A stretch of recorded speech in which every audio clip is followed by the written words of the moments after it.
guys, welcome back to Medical Coding with Blue. Today's episode is all about picking a medical billing and coding program. Should you go the self-study route or should you go instructor-led? If you're brand new to my channel, welcome. I am Blue, I'm a medical coder. Okay guys, so this is one of those questions that I get a lot of. And here is the thing. When it comes to what schools do I recommend and which approach do I recommend, learning from an instructor or learning on your own? I will always say, regardless of how you feel, like some people will say, well, I'm not really good at learning on my own. You're going to have to stop thinking that way because that's not the way that this field works. In this field, you have to be self-driven. You have to have the discipline to self-study on your own. Whether you are in a program that has an instructor, that doesn't always mean that you're going to have somebody to hold your hand the whole time you're trying to learn. Because remember, that instructor is not just for you. That instructor is for 50, 60, 200 students, okay? Depending on how big the school is or if they're doing it online, and then all of a sudden you've got like, you know, a bunch more people, and then you're trying to learn when you're virtual, okay? Which is even harder. So it's very difficult to say yay or nay which one to go with. The thing that I will say is this. There are 3 ways that I have said to learn medical billing and coding, but you will be learning on your own, okay? So there is self-study route. I have the Independent Study Syllabus video that I have talked it through several times. I am talking it through. I have left those videos up where I'm going through the syllabus. I don't have it in the description box because too many of you were being ungrateful and really sending me nasty messages. So I'm like, you know what, I'm taking this down because if people are going to be ungrateful, then I'm going to have to charge for it, right? I didn't want to have to do that, but this is where we're at, okay? So I am putting the finishing touches on it. When it is ready, I will let you all know. Then there are programs directly with the associations themselves. The American Health Information Management Association and the American Academy of Professional Coders both have their own self-paced, self-study programs, okay? Now, here's the thing. AAPC does have instructor-led as well. I'm the one who gets the emails. I don't know why people just don't tell AAPC directly, but there are some students that have had great experiences with the instructor-led, and there are a lot of students who more often than not are complaining to me. Why y'all complain to me? I'm not with AAPC. That's not my organization. But they do. So they're saying, oh, well, the teacher didn't have time and there was a lot of students, or they got really mad at me whenever I tried to ask. And then they'll say that even too, if they're going to the colleges, that the teacher gets upset with them. Or I had one lady who said that the teacher was using an old book and not a current book because all of that teacher's notes were in the old book. And so when there was updated codes, she was still marking the students wrong. Even though they had the current updated books, she was using the old book, and she said that their answer was wrong, even though those codes that she had never existed, didn't exist anymore. Yeah. So either way you go, okay? Sometimes it's going to be a coin toss to see what you're going to get with some of these instructors. But having the ability to be able to drive yourself and be disciplined enough to say, okay, I'm in this program. I know I'm going to do this. So I need to set the time through and I need to study. And I have always said it is 20 hours per week. I don't care if you have a full-time job. I don't care if you've got a house full of kids and farm animals and all this good stuff. You can make 20 hours per week. Do you know how I know? Because I tell people all the time, it is 3.5 hours per day for 5 days. That is 17.5 hours. And then you have 2.5 hours on a Saturday or Sunday. You're not studying all day. You're breaking it up into chunks of time. 30 minutes in the morning, you're listening to something. You can listen to anything that you are having to study about, whether it's HIPAA or whether it's medical terminology or anatomy. You could be listening while you're getting ready for the day. And then 30 minutes at lunch, you could be doing flashcards. You could be also watching videos, you know, depending on what you want to do, what you're learning at the time. Whatever subject you are learning, you can always be listening. You can always be doing flashcards. You could be watching videos on YouTube. You put in anything into YouTube, and trust me, you'll see a ton. And then 30 minutes in the afternoon, if you're driving home, you can listen. You can listen to whatever subject you want to, guys. Whatever subject you want to, medical terminology, anatomy, whatever. You can be listening to that in your vehicle on the way home. And then you only have 2 hours to go. So you get home, you fix the kids dinner, your spouse, your loved one, you fix them something to eat, a meal or whatever, and then you go and you start studying for 1 hour. Everybody has that. You take a break at that 1 hour. You don't study past 1 hour. You take a break. Then you come back to it, whether it's 10 minutes later or half an hour later, you come back to your workbook. Whatever workbook that you're working in, because the workbooks that I have recommended are in the description box below. Now I say it because every time I'm always asked the same thing. Where is it? Where is it? It's in the description box. All of the links are there. You don't have to click on the Amazon affiliate links, guys. You don't, because the title is there. So take the title and go to wherever you get your books, wherever you find your books at. You can even go to the public library and see if they have some of those workbooks. You can use older workbooks to learn from. If they're just a couple years old, like a 2022, 2023, 2024, you can certainly use those. And sometimes, especially if you're in a big city, there are public libraries that have those books. And remember, people still do donate their books to the public library, because sometimes people get into this not really knowing what to do. They don't do their research and then they just give up because it's too hard. It's not too hard, guys. What it takes is some discipline and actually taking the time to study. Now, I get worked up about this because you all that are coming into this, y'all are the future of this industry. Y'all are the future of this industry. And then the fact that we have all of this AI and all this, people are getting scared. AI does not have the ability to critical think, period. It does not have the ability to critical think because it confuses fall and fall. I've seen it do this. Fall like the season and fall like the accident. So whenever it sees fall, it's just looking for words. It is dumb.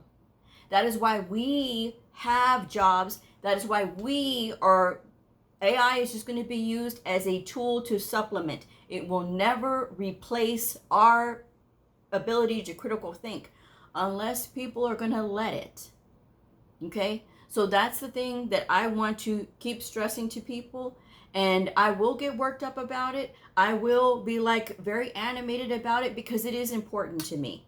And if you take my message wrong and you take it as, oh, you're just being mean, there's nothing that I can do for the overly sensitive. If you are overly sensitive, sometimes the thing when I see comments like that is because I've touched a nerve or it's the truth and people don't want to hear it.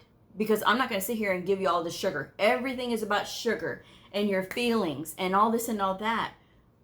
When you get into the real world and you start working, guess what? You think that I'm bad?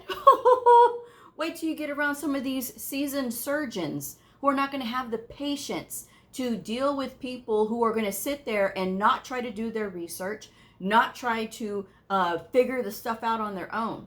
They're not going to have patience for that. And again, not to scare y'all, but just so that you're prepared. If you actually buckle down and start like listening to my message and realize that, hey, this person actually, me, does actually care about you and your ability to start learning this. And yes, I can learn on my own. Yes, I can do all of these things. Yes, I can develop that discipline to study on my own.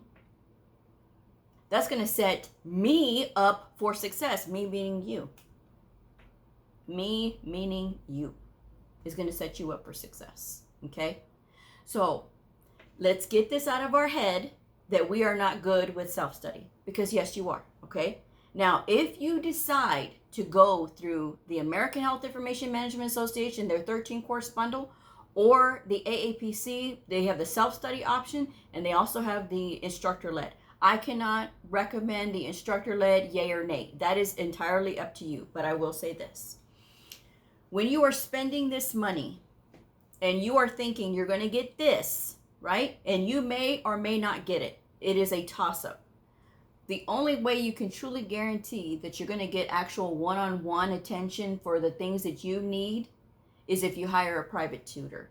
So all the extra money that you would have spent getting the instructor-led course, you could take that money and you can hire yourself a private tutor. There's tons of private tutors all over LinkedIn, okay? I'm a tutor myself for medical coding. The rate and contact is in the description box below. Everybody has different rates, okay? I will say that. But the thing is, when you are going out there and you're trying to find a tutor, you make sure that that tutor has experience. You make sure that tutor is going to sit with you as far as like whatever questions you have, so that way you can go over them together. And that is directed one-on-one, okay?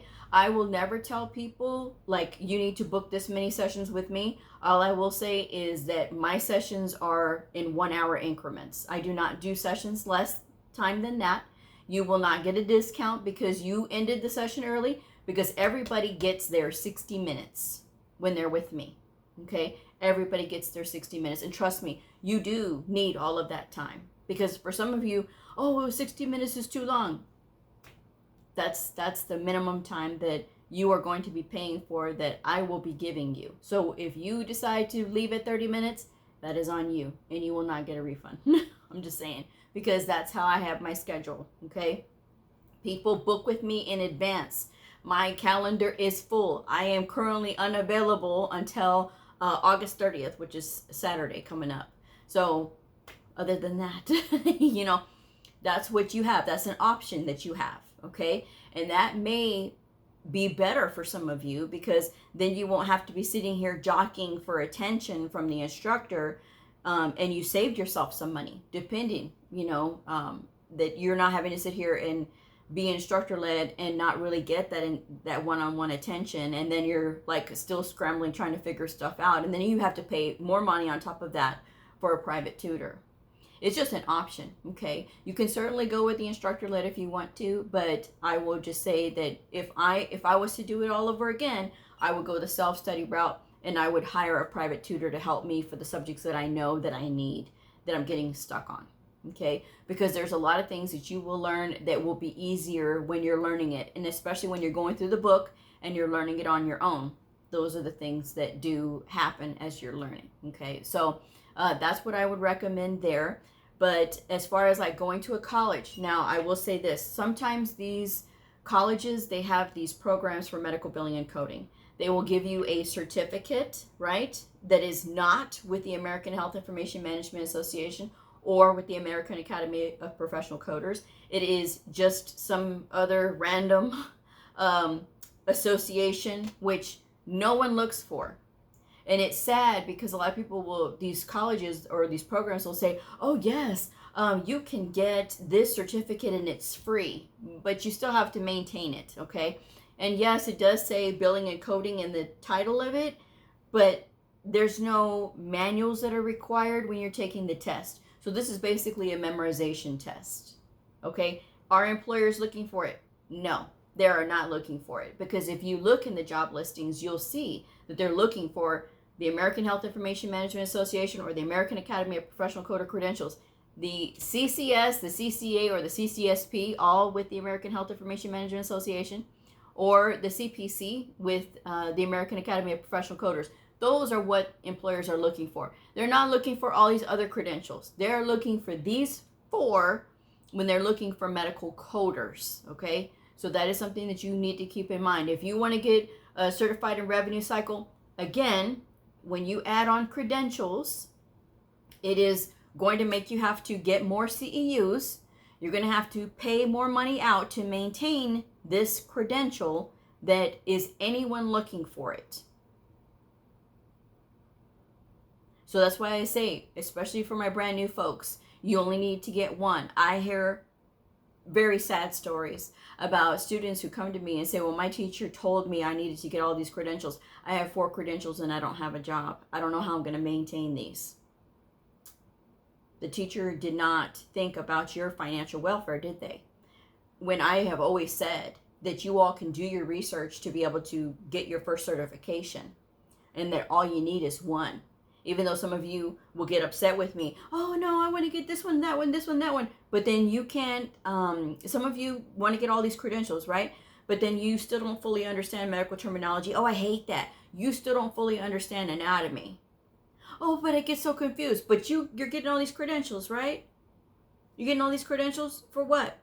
So you can show off and say, oh, I have all of these credentials.